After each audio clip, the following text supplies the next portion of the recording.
The road hadn't been used in years. Grass had pushed up through the cracks, roots splitting the asphalt like bone. The ditches were full of weeds and pale flowers that only opened after sunset. And beside it, just where the slope turned toward the trees, the badger waited. He wasn't hungry, not exactly, but hunger had become a kind of rhythm, the stillness between sounds, the measure between breaths. The air smelled of old rain, iron, and dust. He could hear the distant rush of a river far off in the dark, though it had no business being that loud this late in summer. Somewhere under the soil, worms stirred. He could hear them too. The world, when it stopped talking, had a way of showing its smaller truths. The badger had come to this road every night since the storm, the one that tore down half the trees by the bend and washed the last of the gravel away. He didn't know what drew him back, only that the place carried a scent he couldn't ignore. Human. Old. But still there. He'd found a glove the first night, stiff with mud, smelling faintly of oil and smoke. He'd dragged it to the base of a birch and buried it there. Then he'd stayed. Now, weeks later, the scent had faded, but the road still held something, a presence that wasn't gone, just patient, the kind of presence that waited for night to do its work. The moon rose slow, a dull white coin through the low fog. The badger lifted his head toward it, whiskers twitching. The forest around him didn't move. He listened. Owls were silent. The wind refused to come. Even the insects had stilled. It was the hour before everything shifted, the point when the day finally gave up its hold, and the dark claimed what was left. He stepped forward, claws catching on the rough edge of the road. Something about the smell of the air had changed. Down the hill, in the direction of the town, that wasn't a town anymore. A figure moved through the haze. Small, slow, careful. The sound of boots against gravel reached him first, soft but certain. He froze, his body lowering instinctively. The steps paused. Then a voice, low, hoarse, almost unsure, spoke into the dark. "You're still here." The badger didn't move. The figure stopped near the birch where he'd buried the glove. The man's shape was barely visible, just the outline of someone tired enough to speak to ghosts. "I used to walk this road every night," the man said, "before they closed it, before the storms took the line." He knelt, hand resting on the ground. "Didn't think anything still came here." The badger stayed still, only his eyes moving. The man looked out toward the horizon, where the moon hung over the trees, and the night stretched wide enough to hide whole lives. He said almost to himself, "Guess you and me both." Then he stood, turned back toward the broken sign at the bend, and disappeared into the fog. When the sound of boots faded, the badger moved again. He padded to the spot where the man had knelt and sniffed the earth. The smell was faint, human, warm, alive. He began to dig, slow and careful. The dirt there was looser than before. When his claws hit something solid, he stopped.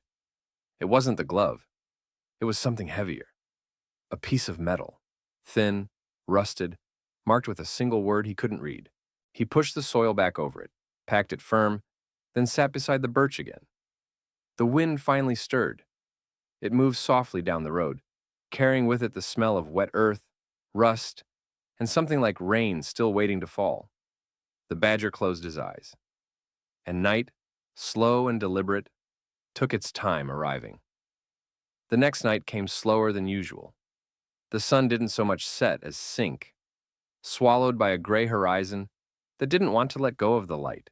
The fields beyond the road were soaked in mist, their shapes uncertain.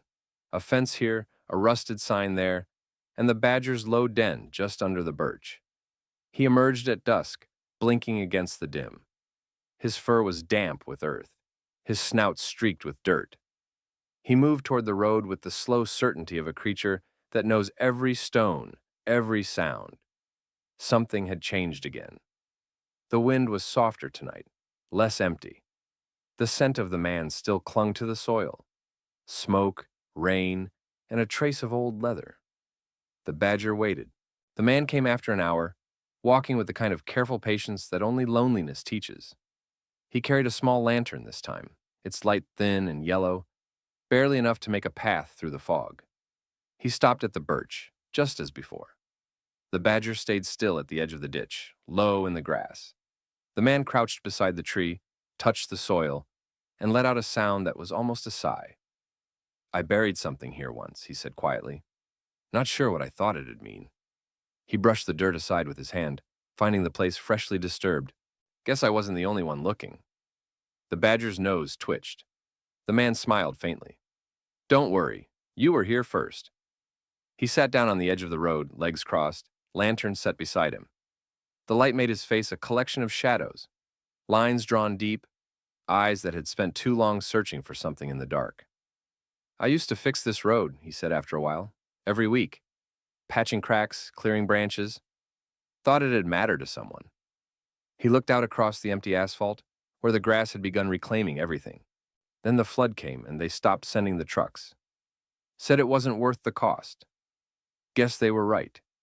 He picked up a handful of dirt, let it fall through his fingers. "But I come back anyway. Don't know why." The badger tilted his head, listening.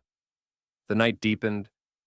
The lantern flickered once, twice, then steadied. The man looked toward the birch again. "You're still standing," he murmured. "Took every storm, every wind. Guess that counts for something." He pressed his palm against the bark. The tree creaked softly under his touch. The badger moved closer, a few careful steps at a time. The man noticed but didn't flinch. They watched each other, two shapes that belonged to the same silence. "You remind me of him," the man said suddenly. "He used to wait here too. My brother." His voice dropped, more to himself than to the animal. "He died on this road, the night it washed out." He looked down, fingers curling in the grass. "They never found his car, just pieces of the guardrail and his jacket. I buried the plate from it under this tree." The badger froze, the metal he'd uncovered the night before. The man smiled, tired but soft. "Guess you found him before I did." The wind shifted again, slow, cool, threading through the birch leaves. The air carried the faint scent of rain. The man leaned back, eyes on the fog that covered the road like a slow tide. "Every time I come, I think maybe the night will finally forget. But it doesn't. It just takes its time." The badger moved closer still, until he was near enough to smell the man's coat. Old canvas and salt. The man looked down, startled, then chuckled quietly. "Well," he said, "guess I've got company tonight." He set the lantern on the ground, open flame flickering inside.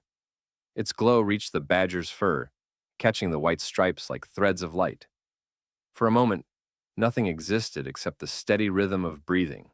One human, one animal, and the sound of the road settling beneath the weight of its own memory. When the man finally stood, the fog had lifted enough to show the bend in the road again. The birch gleamed faintly in the lamplight. He looked down at the badger and said, "I'll come back tomorrow." The badger blinked once. "Yeah," the man said softly. "You'll be here." Then he turned and began walking into the pale distance, his steps slow but sure, the lantern swinging low like a small sun. The badger waited until he was gone, then padded to the base of the birch. He pressed his snout against the soil, the same spot, the same quiet, and began to dig again, just enough to uncover the edge of the metal plate. He didn't move it this time. He just sat beside it, and when the wind returned, it carried a sound so soft it might have been imagined. A name whispered once, then again, until it faded back into the night. The badger closed his eyes, and the darkness, gentle now, finished taking its time. The next morning arrived colorless. The sky had no shape, no promise of weather, just a thin wash of light that made everything look softer than it was. The road, slick from dew, stretched empty in both directions, and the badger was already waiting. He sat beside the birch, where the man had knelt the night before, nose pressed against the cool bark. The ground still held the scent of him. Faint smoke, iron, a trace of something human that didn't belong to the forest. It wasn't unusual for humans to come here once, but to return, that was new. The badger listened. The air was quiet, but not dead. There was always life in silence if you waited long enough. and he was very good at waiting. The man returned in the afternoon. No lantern this time, no shovel or tool, just a small bundle wrapped in cloth. He walked slower than before, but straighter, as if he'd decided something during the hours between dusk and day. When he reached the birch, he set the bundle down and looked at the badger, who had not moved. "Still here," he said softly. "Didn't think you would be." The badger's eyes followed the movement of his hands. The man crouched again, brushed his thumb across the earth. "You know, when the road washed out, I stayed up for 2 nights, waiting to hear an engine that never came back. Thought maybe the sound would carry through the valley. It never did." He paused, smiling without joy. "Guess some of us never learn how to stop waiting." The wind lifted faintly through the trees, cool and thin, carrying the first scent of rain. The badger blinked slowly, as if agreeing. The man untied the bundle and unwrapped it. Inside were a few small things: a rusted lighter, a folded map, a single key. He turned them in his hands, one at a time.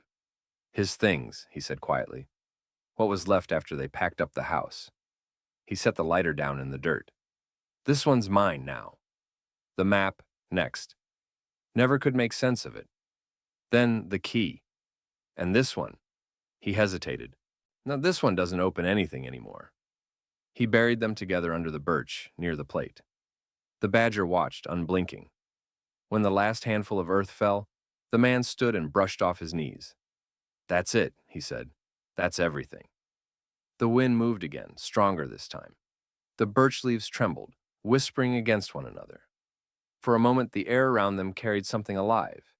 The faint metallic smell of rain on dust, the first sigh of thunder. He looked at the badger. "You'll stay here, won't you?" The badger shifted, nose twitching. "Yeah," the man said, answering himself. "I thought so." He looked down the road one last time. The fog had cleared just enough to see where the asphalt bent into the trees, a curve that led nowhere. He picked up his empty cloth, tucked it into his coat, and started walking away from the birch. No hesitation, no backward glance, just steady steps into the quiet. The badger followed him to the edge of the road, then stopped. He watched until the man disappeared behind the trees. Then he turned back to the birch. The earth was fresh, dark, breathing. He began to dig again, not to uncover, but to remember, to feel the shape of what had been placed there. The soil was soft, warm with the day's heat. When he finished, he sat. The light faded slowly, the kind of fading that never rushes, and the wind came back, slow, deliberate, full of stories that no one else would hear. By nightfall, the road was empty again. The grass at its edges leaned toward the birch, bowing slightly in the wind. The badger listened until the sound of the man's footsteps was gone completely. Then he lowered himself into the dirt, head resting near the roots of the tree. He could still smell iron, dust, and smoke. He could still hear the voice, faint, human, leaving behind the weight of quiet things. He closed his eyes. And when the first drops of rain finally came, they fell slow and even, like the road itself was exhaling. The rain didn't begin with thunder. It began the way endings usually do, quietly, with small sounds that take their time being noticed. The first drops came before dawn, light enough to mistake for wind. They fell through the birch leaves, darkened the soil in specks, and gathered along the cracked edge of the road until the dust turned to smell again. That sharp, living scent that only comes when dry earth finally remembers water. The badger woke to it. He blinked, lifted his head, and sniffed the air. The smell carried distance. The river, the fields, the ghost of something burned years ago when the flood first tore through. He climbed out from under the roots of the birch and looked up. The sky was heavy and close, pressing low on the valley. For the first time in months, the sound of the road was different, alive. By noon, the rain had found its rhythm, steady, constant, neither hard nor soft. The kind that meant it wasn't coming for anything. It was simply returning. The badger moved along the ditch beside the road. The water there was already collecting, threading through the weeds, glinting in pale light. He stopped where the man had stood the night before. The small rise where the birch leaned over the buried things. The soil had begun to darken again, almost black with rain. He could smell the metal plate under the surface, the faint echo of iron and oil. He could smell the key. He could even smell the ghost of the man's hands. The trace of something kind, brief, human. The badger sat there a long time, the rain flattening his fur, his eyes half closed. He didn't move. He didn't need to. The world was doing the remembering for him. Far off, thunder rolled across the hills. It wasn't angry. It sounded tired, the way mountains might sound if they could speak. The rain thickened. Water ran down the slope, carrying small stones and broken bits of road into the ditch. The badger watched as the water found its old path, the one it had carved years ago when the flood had first come. The sound grew deeper, fuller, until it wasn't rain anymore, but something else. A voice too large for words. He turned toward the noise and saw the old signpost sway. The wind pushed against it once, twice, and then it fell, slowly. With the gentleness of something returning home, the road was giving itself back to the valley. By evening, the birch stood in a pool of dark water. Its roots drank deep, the earth around them trembling faintly with the weight of memory. The badger sat on the last dry patch by the trunk, watching the water rise. He didn't leave. He had seen this once before, the night the man's brother vanished, though he didn't know what a brother was, only that humans sometimes left in pairs and came back alone. He had waited then, too. Waited for the sound of boots, the flash of light, the smell of smoke. All of it had come and gone, but he had stayed. That was the difference between him and them. He did not ask the earth for answers. He just listened. And the earth, slow, patient, old, always answered back. As the light faded, the rain softened again, falling straight and thin. The surface of the water shimmered faintly, reflecting the shape of the birch and the first stars above it. Something glowed beneath the roots. Not bright, not supernatural, just the shimmer of metal under shallow water. The plate, the key, the lighter, small things that refused to disappear completely. The badger leaned closer, his reflection bending with the ripples. He could see his own eyes staring back, dark, still, rimmed with silver from the sky. He closed them, lowered his head, and pressed his nose into the wet earth. The ground was warm, alive. The wind carried the faintest echo of a voice, a human word, smoothed by distance and rain. Home. By midnight, the rain had stopped. The road was gone, swallowed under the thin mirror of water that stretched from the birch to the bend. The moon hung pale above it, turning everything silver. The water, the bark, the badger's fur.